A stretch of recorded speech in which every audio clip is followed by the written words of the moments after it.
ఎన్ని కోట్లు దానం చేసినా దానకర్ణుడికే స్వర్గంలో అన్నం దొరకలేదని మీకు తెలుసా? ఆకలితో అలమటించిన ఆయన భూమికి తిరిగివచ్చి ఆ 15 రోజులు చేసిన అన్నదానం, పితృకార్యాల గొప్పదనం ఏంటో తెలిస్తే మీరు ఆశ్చర్యపోతారు. నమస్కారం. షార్ట్ స్టోరీస్ విత్ పార్వతీకి స్వాగతం. ఈరోజు మహాభారతంలో దాగియున్న కర్ణుడి అద్భుతమైన కథను, అన్నదానం మరియు పితృకార్యాల విశిష్టతను తెలుసుకుందాం. మహాలయ పక్షాన్ని పితృపక్షం అని కూడా అంటారు. ఇది భాద్రపద మాసంలో వచ్చే 15 రోజుల అత్యంత పవిత్రమైన కాలం. దేవుళ్లను పూజించే పండుగలలాగా కాకుండా ఈ 15 రోజులు పూర్తిగా మన పూర్వీకులను అనగా మన పితృదేవతలను స్మరించుకోవడానికి, వారి ఆత్మశాంతి కోసం ప్రార్థించడానికి మరియు వారికి కృతజ్ఞతలు తెలియజేయడానికి కేటాయించబడ్డాయి. ఈ మహాలయ పక్షం ఎలా మొదలైంది అన్నదాని వెనుక మహాభారతంలోని దానవీరుడైన కర్ణుడికి సంబంధించిన ఒక అద్భుతమైన కథ ఉంది. కురుక్షేత్ర యుద్ధంలో వీరమరణం పొందిన కర్ణుడు ఆత్మ నేరుగా స్వర్గానికి చేరుకుంటుంది. భూమిమీద ఉన్నప్పుడు ఎవరు అడిగినా కాదనకుండా బంగారం, వెండి, ఆభరణాలు అన్నీ విరివిగా దానం చేసిన మహాదానశూరుడు కర్ణుడు. ఆ దానఫలం వల్ల స్వర్గంలో అతనికి సకల రాజభోగాలు, విలాసాలు అన్నీ లభించాయి. కాని అతను తినడానికి అన్నం మాత్రం దొరకలేదు. అతను పట్టుకున్న ప్రతిదీ అన్నం, నీరు ఏదైనా వెంటనే బంగారంగా మారిపోతుంది. ఆకలి దప్పులతో అలమటించిన కర్ణుడు, ప్రభూ, నన్ను ఎవరూ ఏదీ అడిగినా ఎన్నడూ లేదనలేదే? అడిగినవారికి అడగనివారికి అంతులేని సంపదను దానం చేశానే? స్వర్గంలో నాకీ ఆకలిబాధలేమిటి? అని ఇంద్రుడిని అడిగాడు. అప్పుడు ఇంద్రుడు, నువ్వు జీవితంలో ఎంతో ధనాన్ని దానం చేశావు, కాని ఏనాడూ అన్నదానం చేయలేదు. అలాగే నీ పూర్వీకుల ఆత్మశాంతి కోసం పితృకార్యాలు అంటే తర్పణాలు, శ్రాద్ధాలు చేసి వారికి ఆహారాన్ని సమర్పించలేదు. అందుకే నీకీ పరిస్థితి వచ్చింది. నువ్వు బంగారం దానం చేశావు కాబట్టి నీకిక్కడ బంగారమే దొరుకుతోంది. పితృదేవతలకు అన్నం పెట్టలేదు కాబట్టే నీకు అన్నం కరువైంది అని చెప్పాడు. దానికి కర్ణుడు, నేనొక రథసారథి ఇంట పెరిగాను. నా అసలు తల్లి కుంతీదేవి అని, నా నిజమైన వంశమేంటో యుద్ధానికి ముందే నాకు తెలిసింది. అంతకు ముందు నా పూర్వీకులెవరో నాకు తెలియదు కదా, అందుకే ఆ కర్మలు చేయలేకపోయాను అని వివరించాడు. కర్ణుడి పరిస్థితిని అర్థం చేసుకున్న దేవతలు అతనికొక వరం ఇచ్చారు.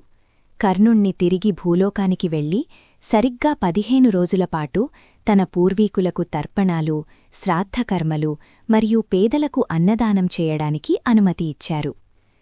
దేవతల వరం మేరకు ఆ 15 రోజులు భూమిపై గడిపిన కర్ణుడు తన పూర్వీకులను స్మరిస్తూ అత్యంత భక్తిశ్రద్ధలతో శ్రాద్ధకర్మలు, తర్పణాలు ఆచరించాడు. అంతేకాదు, ఆకలితో ఉన్న పేదలకు విశేషంగా అన్నదానం చేయడంతో పాటుగా ఆవులు, కాకులు, కుక్కలు వంటి పశుపక్ష్యాదులకు కూడా తన చేతుల మీదుగా ఆహారం సమర్పించాడు. ఈ విధంగా సకల జీవరాశులకు ఆకలి తీర్చి పితృకార్యాలన్నీ సక్రమంగా ముగించుకొని తిరిగి స్వర్గానికి చేరుకున్న ఆ దానవీరుడికి అప్పుడు బంగారానికి బదులుగా కడుపు నింపే అమృత సమానమైన నిజమైన ఆహారం లభించింది. కర్ణుడు భూమిపై గడిపిన ఆ 15 రోజులే ఇప్పుడు మనం ఏటా పాటిస్తున్న మహాలయ పక్షం. ఈ మహాలయ పక్షంలో పితృకార్యాలు చేయడం కేవలం చనిపోయిన వారి కోసమే కాదు, జీవించి ఉన్నవారి శ్రేయస్సుకు కూడా చాలా ముఖ్యం. 1. పితృరుణం తీర్చుకోవడం. హిందూ ధర్మం ప్రకారం మనిషిగా పుట్టిన ప్రతి ఒక్కరికీ 3 రుణాలుంటాయి. అందులో ఒకటి పితృరుణం. మనకు జన్మనిచ్చినా మనల్ని పెంచి పెద్ద చేసిన పూర్వీకులకు కృతజ్ఞతలు తెలుపుతూ ఆ రుణాన్ని తీర్చుకునే గొప్ప అవకాశం ఈ మహాలయ పక్షం. 2. ఆత్మలకు శాంతి చేకూర్చడం. ఈ 15 రోజులు పితృలోకం ద్వారాలు తెరిచి ఉంటాయని, మన పూర్వీకులు తమ వారసులను చూడడానికి సూక్ష్మరూపంలో భూలోకానికి వస్తారని నమ్మకం. వారికి నల్ల నువ్వులు, నీళ్లు వదిలి తర్పణమివ్వడం వల్ల వారి ఆత్మకు తృప్తి కలుగుతుంది. వారికి ఉత్తమ గతులు ప్రాప్తిస్తాయి. 3. పితృదోష నివారణ. మన పూర్వీకులను మరిచిపోయినా, వారికి సరైన కర్మలు చెయ్యకపోయినా జాతకంలో పితృదోషం వస్తుంది. దీనివల్ల జీవితంలో అడ్డంకులు వస్తాయని నమ్మకం. మహాలయ పక్షంలో పితృకార్యాలు చెయ్యడం వల్ల ఈ దోషాలు పూర్తిగా తొలగిపోయి పూర్వీకుల ఆశీస్సులు కుటుంబానికి లభిస్తాయి. 4. అన్నదానం గొప్పదనం. బంగారం, డబ్బు దానం చేయడం కంటే ఒక మనిషికి అన్నం పెట్టడం ఎంత గొప్పదో కర్ణుడి కథ మనకు నేర్పుతుంది.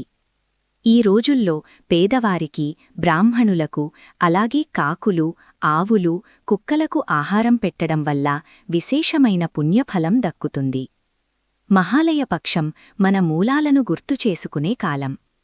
మన పూర్వీకులను స్మరించుకుంటూ వారి ఆశీస్సులతో ముందుకు సాగుదాం. ఈ కథ మీకు నచ్చితే తప్పకుండా లైక్ చేసి మీ కుటుంబ సభ్యులతో, స్నేహితులతో షేర్ చేయండి. ఇలాంటి మరెన్నో అద్భుతమైన పౌరాణిక కథలు, మన సాంప్రదాయాల వెనుక ఉన్న ఆసక్తికరమైన విషయాల కోసం ఛానల్ను సబ్స్క్రైబ్ చేసుకోవడం మర్చిపోకండి. సర్వే జనా సుఖినో భవంతు. నమస్కారం.